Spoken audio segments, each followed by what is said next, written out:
Welcome to the American West at the end of the 19th century, where winter isn't just a season, it's a cold sentence handed down to anyone not ready to risk everything. This is the land of pioneers, settlers who left their homes behind cowboys who thought they were invincible, and native tribes who had survived 1,000 white winters before. Did you think the West was just sunshine, dust and gunfights? Think again. Here every winter wind cuts like a blade. Every blizzard is a verdict. Every year, hundreds can't hold on. 100,000 cattle drop in just a few weeks of ice. Empty cabins, cold ashes in dead stoves, the eyes of the dead staring wide as if refusing to leave this world. If you were born to a cowboy's family, congratulations, you'll learn to burn dried cow dung for warmth, eat whatever scraps are left, and you'll know real fear when night falls and the firewood runs out. If you're a settler, you'll pay for every mistake. Forget to plug a gap in your tent one night. Fail to keep the fire going one morning and you might freeze forever in the endless white. And if you're native, the only thing that keeps you alive is the wisdom passed down how to pitch a shelter alight, a fire, and ration every last scrap of jerky and bundle of wood. Out here, you don't get to choose your fate. You have just two options: survive or be forgotten beneath the deep, cold snow. Are you ready? Comment how you'd survive, tag someone brave enough to try it with you, and share this journey to see who's got the guts to outlast the winter when all hope has run out. There is a silence that only winter knows, a silence so deep it drowns out every trace of hope you once carried westward. Here in the killing cold of the prairie, your boots sink into a drift so thick you cannot see your own footprints behind you. You've come all this way with stories in your head, legends of gold freedom, open land, the promise of a new start. But as the sun disappears behind a wall of grey clouds, as the world turns to steel, those stories die inside you one by one. You stand in a place that was supposed to be yours, a plot marked on a map, a future staked out with a trembling signature, a whispered prayer in the night. But all around is nothing but wind and white, the world erased by storm. Each breath you draw is an effort. The air cuts at your teeth and your lungs burn. You try to shelter yourself behind the thin canvas of a tent, a shell barely standing its seams, hissing in the wind, every gust threatening to rip your only refuge away. You open your pack with numb hands. There's hardly anything left. The bread is frozen solid, hard as stone. You try to bite it and your teeth ache with the shock. Every piece of cloth is wet, your socks stinking of old sweat and melted snow.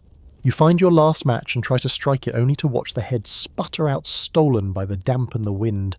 You curse under your breath. In a place like this, curses freeze too. You peer outside and nothing moves. On the horizon, the bodies of cattle dot the fields like boulders. Frozen in place, legs locked in the posture of a dying run, their eyes wide and blind lips twisted, as if trying to call for help that never came. Among them, sometimes, are the things no one wants to talk about. The shape of a man hunched beside a dead fire, his body stiff, his jaw clenched, fingers fused together in the last desperate attempt to find warmth. You remember the warnings, but too late. The winter of '86 was not just cruel, it was an executioner. Ranches fell overnight. Families vanished as if they'd never existed. Those who survived learned quickly that hope was just another casualty, something to bury, not something to burn for comfort. Your mind races through the options, but each one seems worse than the last. Stay. That means rationing every crumb, praying for a break in the weather, and lying awake each night listening to the wind dig at the seams of your shelter, waiting for the moment it finds a way in. Leave. The closest town is 200 kilometers away, a journey across ice fields through storms that can strip skin from bone, with wolves and cold tracking your every move. As night closes in, you realize there are no good choices, no heroics, no desperate charge, just the slow grinding process of survival, where every hour is a negotiation with death. You remember the families you passed on your way west, their faces bright with hope. Did they last through a winter like this? Or did they too end up buried under snow, the world erasing their names before spring's thaw could even reveal them? You try to sleep, wrapping yourself in whatever you can find, wool, animal, hide the memory of warmth. Your stomach growls. Your toes are numb, then burning, then gone to nothing at all. Outside, the wind sounds like voices. Sometimes you think you hear someone calling your name, but it's just the moan of the prairie stretching on forever. In the darkness, you face a truth you never wanted to admit. The land does not care about your dreams. It takes what it wants, leaving behind only the survivors, and sometimes not even that. Dawn comes as a grey rumour hardly different from night. You sit up, joints aching, breath coming in shallow bursts, staring at the thin ice that's crept into the seams of your tent, lacing your blanket, frosting your hair. Your mind drifts. You wonder, is this what the end feels like? Not violence, not drama, but a slow surrender, a melting away of will, replaced by numbness, then emptiness, then nothing at all. This is how the West really began, for most not with a gunshot, but with silence cold and the weight of a hope that could not survive the snow. 3 days pass, the cold hasn't let up. If anything, it's grown sharper, each gust of wind a fresh reminder that the land doesn't care if you live or die. The sky has forgotten how to be blue. Every surface is blanketed with 1/2 meter of snow, and the silence between gusts is a living thing, watching, judging, waiting for you to fail. Food, once just a dull worry, now becomes the centre of your universe. Your stomach aches so badly you feel it in your bones. Your hands shake as you reach for what's left, a handful of shriveled grain so mouldy you gag as you chew, but you force yourself to swallow. You ration every crumb, counting hours by the growl of your belly. But no matter how careful you are, the end arrives, the food is gone. Your fire too is down to a memory. Last night you tried to coax a few embers from the soggy wood, but all you got was smoke and a thick coat of ash on your only pot. Now the hearth is cold, the tent smells of must and fear, and you shiver so hard your teeth chatter. Outside the wind howls, scouring the world clean of all comfort, all hope. In this shrunken world you are not alone. Curled up in the darkest corner of the tent is your dog, little more than a skeleton under a patchy coat, his ribs rising and falling in slow, shallow breaths. He looks at you with tired eyes, not quite understanding, but trusting you all the same. You reach out to touch his fur. He licks your hand, and you can feel the heat of his tongue so much warmer than your own skin. You both tremble together, 2 survivors clinging to the last shreds of what it meant to be human. But hunger is merciless. You count what's left the dog, a few handfuls of grain so green with mould they might poison you anyway, and whatever scraps you can boil from old leather or frozen bark. You know because you've heard the stories that some settlers in winters past faced the same choice. Some refused to harm their animals and died with them cold and loyal to the end. Others made a different decision. You sit by your cold fire and stare at the dog. The questions become louder than the wind. What would it cost to live another day? Is it worth killing the one living soul who's trusted you all this way, breaking a bond older than language itself? Would you watch him starve or end his pain yourself? Could you, if it came to it, eat him raw if the fire never comes back? These are not choices you ever thought you'd face. Out here, the line between dignity and survival blurs until it is almost gone. No one writes ballads about the man who killed his own dog to live, or the mother who fed her children with the last scraps of their only friend. But the records are there, hidden in family stories and in the graves left behind after the snow melts. Whole families found curled around the bodies of beloved pets, dead of loyalty or desperation or both. Somewhere deep inside, a part of you wants to believe you'd rather die than cross that line. But as the hunger deepens, your body rebels against your ideals. Your hands grow restless. You avoid the dog's eyes. You dream shamefully of meat and warmth and life. You remember too what happened to those who chose loyalty over survival. History is pitiless. There are more graves dug for the kind-hearted than for the ruthless. Outside, the snow falls in heavy silent sheets. The tent is a tomb. The dog's breathing grows weaker, more ragged, and you wonder, will he last another night, will you? As the darkness thickens, you realize you have reached the end of the stories you grew up with. There are no heroes here, just desperate people making impossible choices, hoping against all reason that tomorrow will bring mercy. So what would you do in the end? Would you kill him, eat him raw if you had to, or would you lie down beside your only friend and let the snow have you both together as the last loyal witnesses to a winter that asks more than most can bear? Out here, dignity is just another word for hunger, and the price of survival is a burden that will haunt you long after the snow is gone. Now comes the next lesson in the winter's silent curriculum. You learn how quickly disgust becomes a luxury, how fast your sense of shame freezes and cracks, replaced by the raw instinct to stay alive no matter the cost. The firewood ran out days ago. What's left of it sits in the cold fire ring, soaked, useless, half-rotten.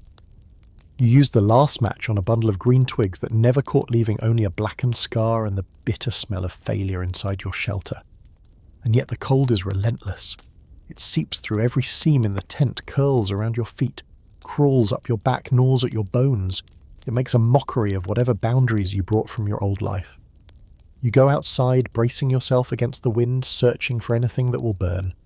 There's nothing but snow bones and a few black oval shapes poking out of the drift's driest cow dung left behind in better months, now frozen hard as bricks. You hesitate only a moment.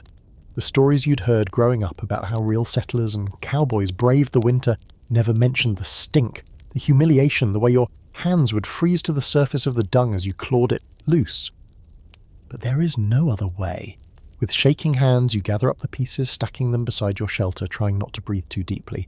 Your fingers come away filthy, your nails crusted with black and brown. It doesn't matter anymore.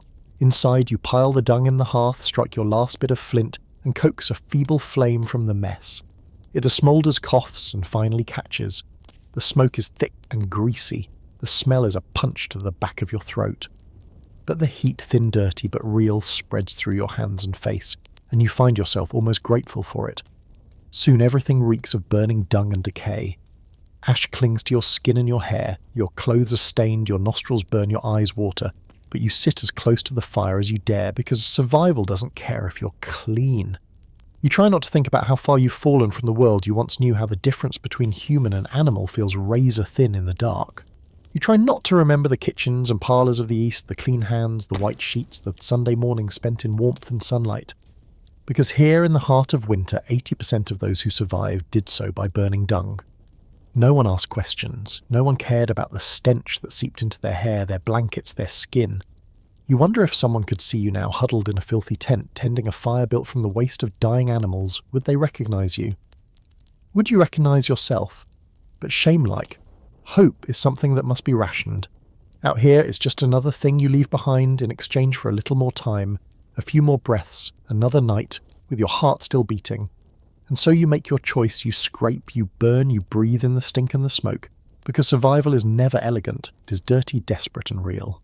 What would you choose?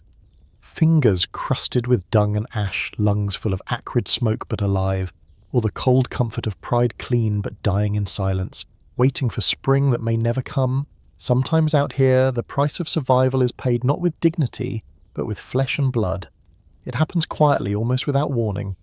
You wake before dawn, half dreaming, half shivering, and notice a numbness in your left hand. You flex your fingers, one refuses to move. By the meagre light of your filthy fire, you see it. The tip of your index finger is swollen, blue-black, the nail already tinged with grey. You press the skin. There is no feeling, no pain, only the strange distant knowledge that something inside you is already dying. You wrap your hand in rags and wait, but each hour brings more cold. The numbness creeps deeper, the skin growing harder, shinier, until it looks more like candle wax than flesh. You know in your gut what this means. Frostbite. You've heard the stories men who tried to brave the winter, with too little wood, too much pride, and ended up losing more than hope. There is no one to ask, no one to help. You're alone in a world that does not care about your pain. In your pack, a dull knife, its edge chipped from weeks of rough use, and a small battered hatchet heavy as regret. You stare at your tools, then back at your hand. The truth is brutal, simple, absolute. If you do nothing, the rot will spread first to your hand, then your arm, then your heart. A slow, ugly death, feverish and bitter, as the body tries to fight what can't be stopped. You remember through the fog of fear stories you never believed, the woman who with a kitchen knife and grit cut off 3 fingers to save her own life. The cowboy who used a rusty hatchet to chop away his own foot, pressing a burning log to the stump to keep from bleeding out. The settler who, left behind by his family, gnawed through the flesh of his own hand to stay ahead of the darkness creeping up his arm. You wonder, would you have the courage? You test the blade against your skin. The metal is cold, the edge dull, but there is something terrifyingly real about the way it bites into the waxy flesh. You look away, biting down on a stick, trying not to think about the pain that is coming, or the possibility you won't survive it. For a moment you remember another life, warmer days, gentle mornings, hands that were made for holding, not butchering. But that is gone now. Now every choice is sharp, urgent, soaked in sweat and terror. No one will remember this moment but you. No one will know what it costs. Yet as you make the cut, slow, clumsy, desperate, you feel something inside you split apart. You are not who you were when you arrived. You are what this land demands, raw, relentless, unyielding and scarred. As the bleeding stops and the agony settles in, you wrap your hand, stare at the stub and realise, here mistakes are not forgiven. Every misstep is paid for in blood. The lesson is written in scars in the parts of yourself you leave behind to see another dawn. You breathe shudder and wait for the pain to subside. Out here, the only mercy is the cold numbing you, keeping you alive just long enough to wonder if it was all worth it. Would you do it if it were you? Could you act without mercy toward your own body just to buy another day in the winter's indifferent grip? But out here, winter doesn't just test your body. It tests the shape of your pride, the walls you built around your own heart, what you're willing to risk and what you'll sacrifice to keep going. Days have passed since you last tasted real food. Your hand is bandaged fingers stinging with every heartbeat. The fire stutters, the wind finds its way in through every crack, and the only thing heavier than the cold is the loneliness. A silence so thick you feel it pressing against your skull, reminding you that out here you are nobody's child. And then from across the white horizon, you catch a trace of smoke. A shape another shelter set deeper into the snowdrifts than your own battered tent. You remember what the other settlers whispered? The natives, the people who lived on this land before anyone else. Somehow their fires keep burning when all the others go dark. They know secrets the newcomers never learned, and most were too proud to ask. You watch the smoke for hours, torn between hope and shame. Pride is a stubborn thing, even with frostbite eating away at your hand, even with your stomach curled tight and empty. You think of all the stories you heard growing up about savages, about the need to conquer, about the old ways that had to be swept aside for progress. But death is a great equalizer. It doesn't care about old grudges or the lies you were taught as a child. It doesn't care about race, about what language you speak, about what flag you used to wave. It wants only this, to see who will kneel and who will freeze with pride still clutched to their chest. You know the truth whispered in winter after winter. Many of the white towns that survived didn't do so alone. They survived by learning from those who had always been here. How to build a teepee to withstand the wind. How to smoke meat, make pemmican, and stretch a handful of food through months of blizzard. How to read the sky, how to find water when the ground is locked in ice. The proud ones, the ones who refused to ask, vanished with the spring melt, leaving only empty cabins, frozen dreams, names nobody remembers. You weigh your options, stay alone wrapped in pride and watch the snow fill your doorway. Or swallow every bitter word you've ever said, every prejudice you've ever held, and walk, halting, desperate, honest, toward the people who might show you mercy, if only you are brave enough to ask. You imagine what it would feel like knocking on a stranger's door, asking for help from someone your family called an enemy, a relic, a shadow. You imagine the look in their eyes, the questions they might ask, the way they would measure your sincerity, your humility, your willingness to learn and to let go. But the choice isn't really a choice at all. Not when the wind is rising, not when the cold finds the cracks in your bones, not when you know deep down that stubbornness is just another kind of death sentence. So do you cling to your pride knowing the snow will claim you soon? Or do you bow your head and ask, trusting that survival in this place has always belonged to those who listened, those who learned, those who knew when to kneel? This is how most survived. Not with pride, but with humility, with borrowed wisdom, with the courage to admit I cannot do this alone. And yet sometimes not even a community is enough. When the cold tightens its grip and the hunger claws at your mind's survival becomes a test not just of the body but of the soul. It starts with silence, a strange, suffocating quiet that settles over your shelter. Days and nights blend together in grey, featureless monotony. There are no more stories, no more plans. Your world shrinks to the faces around the dim fire, your family, your companions, hollow-eyed and shivering. Everyone has stopped talking. The language of survival is now a glance, a grunt, a shared look of fear that says we are almost out of time, food is gone, firewood is gone, your last reserves of strength have been spent dragging yourself through another day, another night. You count the living, but more often you count the calories, the hours, the number of bones sticking out under clothes that no longer fit. And then something darker creeps in. It starts as a whisper in the back of your mind, an impossible, monstrous suggestion. If someone were to die, there would be enough for the rest of us. You shake your head, horrified, but the voice lingers, circling, returning. When your when your stomach cramps, when your children whimper in their sleep, when you see someone stare too long at the knife. At first, it's only stories you heard from the old country tales whispered in shame about blizzards, shipwrecks, sieges. But history is merciless here too. The West is littered with the secrets no one ever wanted to write down. Families who, when faced with annihilation, crossed lines that can never be uncrossed. Mothers who did what they had to do, men who snapped and became threats to everyone around them, cabins discovered in the spring, the bodies inside twisted in the frozen final embrace of hunger and madness. You see it in your own hands, they shake, they reach for the knife, the axe, the rope. You hear it in the way your thoughts turn against you, whispering that love and loyalty don't feed the living. You start to watch the others, not with hope but with suspicion, with a tally of who is weakest, who is slowest, who might not survive the next night. You try to hold on, you repeat to yourself, I am not an animal, I am not a monster. But your body disagrees, your mind frays, the distance between human and beast shrinks until it is thinner than a breath. One night someone snaps. You see it in their eyes, a wildness, a hunger no fire can warm. Maybe it's you, maybe it's someone you love.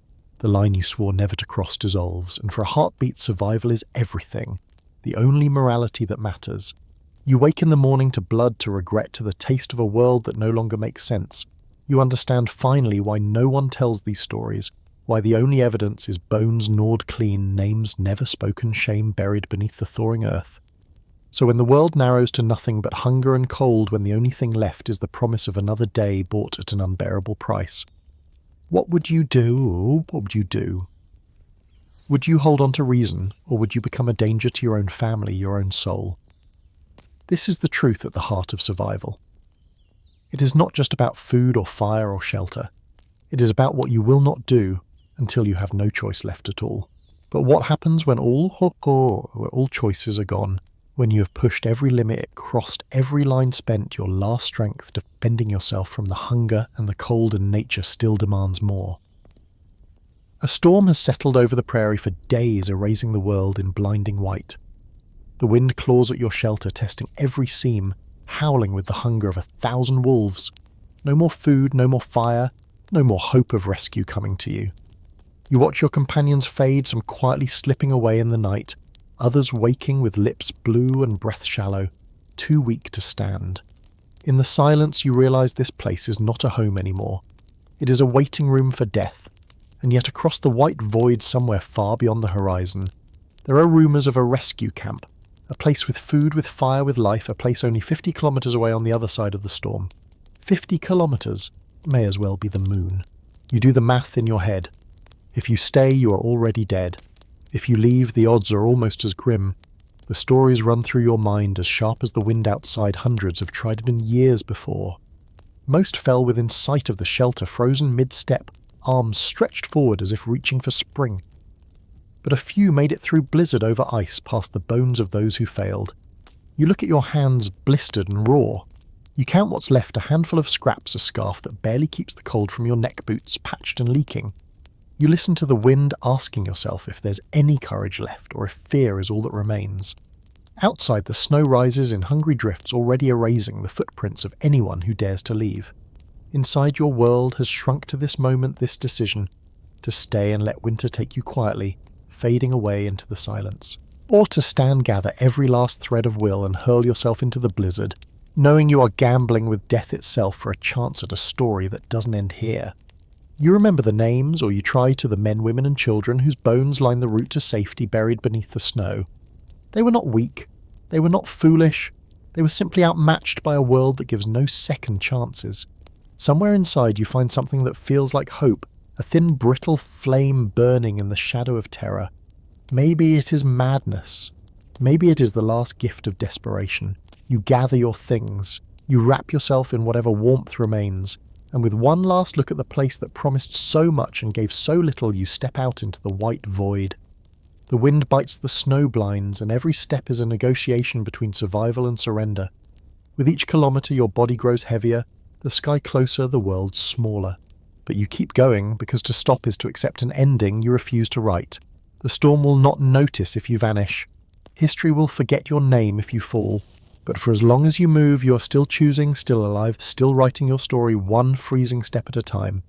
So would you stay and wait for spring that may never come?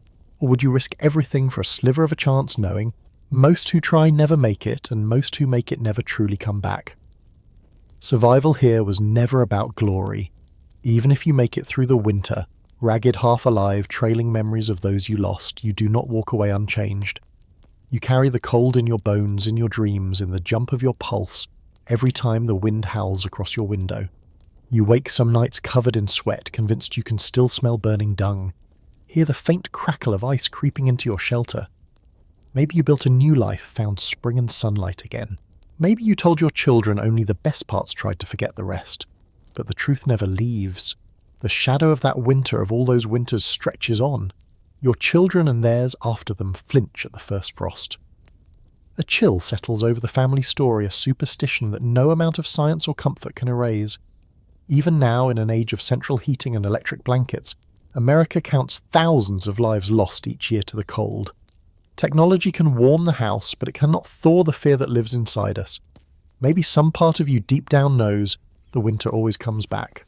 So tonight, as you turn off the lights and pull the covers close, I ask, what would you choose, to walk proud, telling yourself you beat the cold, or to admit quietly that something ancient and freezing still waits at the edge of every shadow, every restless dream? Do you dare turn off the heater lock, your windows, and watch the snow gather outside, just for a moment? Or do you remember the stories, the graves, the endless howl of the wind, and let that knowledge keep you warm? Good night. May your home stay bright, your sleep undisturbed, and may the winter never find you.